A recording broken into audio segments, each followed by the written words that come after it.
right, it's time. The walnuts are falling, so it's time to process these walnuts. Now this is just a head off of a hay cutter or a mower, John Deere head. You can use a flywheel off the back of of the motor. You can use cut a hole in a piece of plywood, but this is what I'm using. Just pop your walnut in there. It's black walnuts. Just pop them in there and just drive them through like that. You don't got to smash them real hard unless you want to mess everywhere.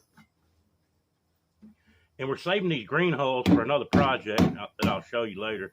But you want to wear a glove. Anyway, just popping them through there. Ain't nothing to it. But see, you want to wear your gloves because it makes a heck of there's a lot of stain in it. Matter of fact, we can make some walnut stain with this stuff too.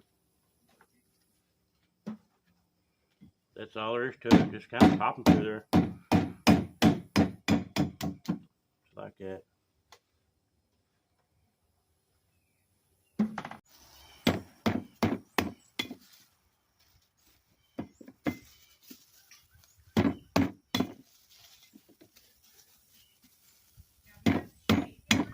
I did have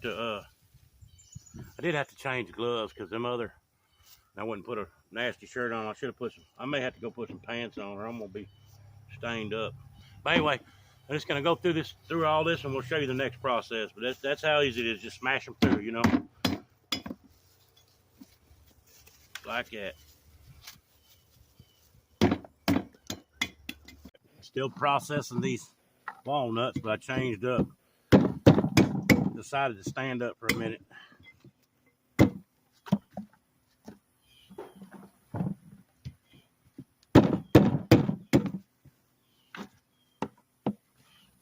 And I did put a plastic glove underneath my glove, by the way, too, see? Because that thing was bleeding through.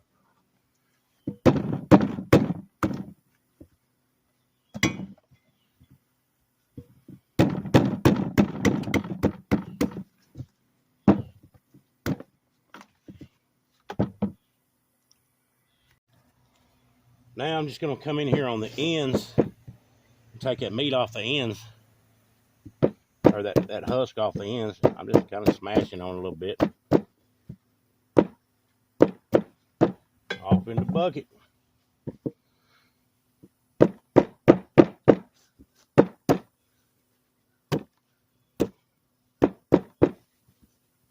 You probably use a knife or something. I'm just going to smash it off like that. Probably better with a different hammer. It's got a little sharp edge or a sharper point to it than this big old blunt thing. But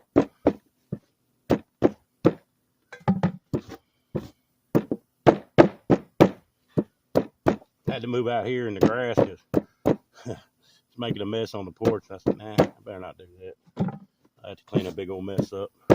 And I don't need another mess. I got plenty of messes. Right? All right, to get the excess off some of these holes here, I just got my little axe thing here, a little hatchet axe thing. It's kind of like a roofer.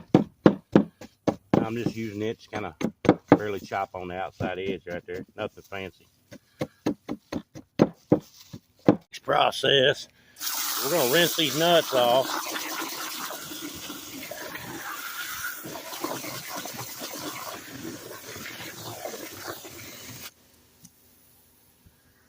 Get them rinsed off a few times.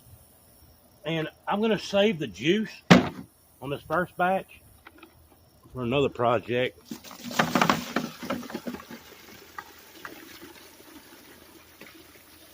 So we'll just rinse them off. That's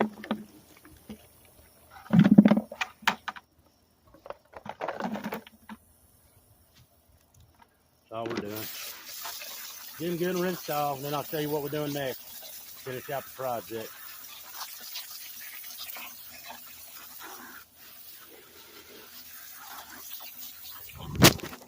Okay, now that we've rinsed the nuts off, we can use one of these, put it on the end of a drill, and whoop, down in a bucket.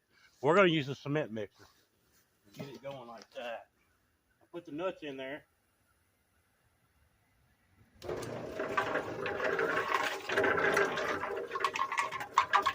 Put the nuts in there and just going to let them rotate around for a while. Got to get them cleaned off. There is a little bit of water in there. All right, y'all. There's my finished product right there. Now it's just time to let them dry. So after I got them hulled, throw them in the mixer with just a little bit of water. Just let them tumble and tumble and tumble, and then drained them. Put them back in there. A little bit more water. Drained them. Did it about 3 times, and then rinsed them off real good, and then drained them and then rinsed them off. So that's what I did. Also, that little paddle thing I showed y'all with the drill, you can just put them off in a bucket. But I'm gonna tell you, importantly, now they got to dry now and cure, and so they're just gonna sit for a while and dry. I don't have any squirrels. They're way out in the woods out there. I've never seen any in the yard because of the dog. But if there was a squirrel problem around here, I would definitely put them nuts up somewhere else. But here's a problem I run into, or something that I learned. All right, here's a little better light. So you want to put some long sleeves on, and you want to make sure you got gloves on that are insulated. You see my hands?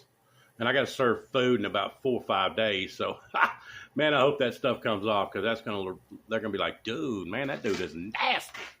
But I got a chemical burn. Okay, so can you see it? It's hard to see, but it's right in here. So what I did is I took some ashes off the grill, and I just some charcoal ash, and I just rubbed it on there like that, And it's burned. I rinsed it off as best I could, but it's burnt pretty good. But right now I've just got that charcoal on there to help pull out that chemical. I'm hoping it will. I don't know. I've got the one on my leg too. Same deal from the splatter off of me knocking the husk off. I think it's going to be like an iodine burn. They may call it a different chemical, whatever chemical is in that black walnut. But I know there's iodine in there. But I don't know if the iodine's not there until you extract it. But whatever it is, anyway, heads up. Make sure you wear long sleeves, maybe double long sleeves, because it burnt me pretty good. And it it's kind of hot. It feels like kind of like a real bad sunburn. And so we'll see. I'm gonna go take a shower here in a minute, get all this mess off, soap it down, and then I'll probably put something on it. Probably put some, Mama makes some coconut oil with some beeswax and something else in there. I don't know what it is. We call it miracle salve. It's real good when you get cuts and scrapes and stuff. Put it on there and it heals up pretty quick. So that's it. I think I covered all the bases. I hope I did. I hope y'all enjoyed the video. Like, share, subscribe if you like it. Tell somebody else about it. Put a comment. See ya. I'm out. It has been roughly 30 minutes since I did put that charcoal powder stuff on there. I put a little bit more on there, but it has stopped burning completely. So, except the one on my leg, I didn't get enough on there, so I'm gonna put a little water on it and then put a little more dust on there. But that seems to be pulling out the chemical out of there. So far so good. Letting y'all know that.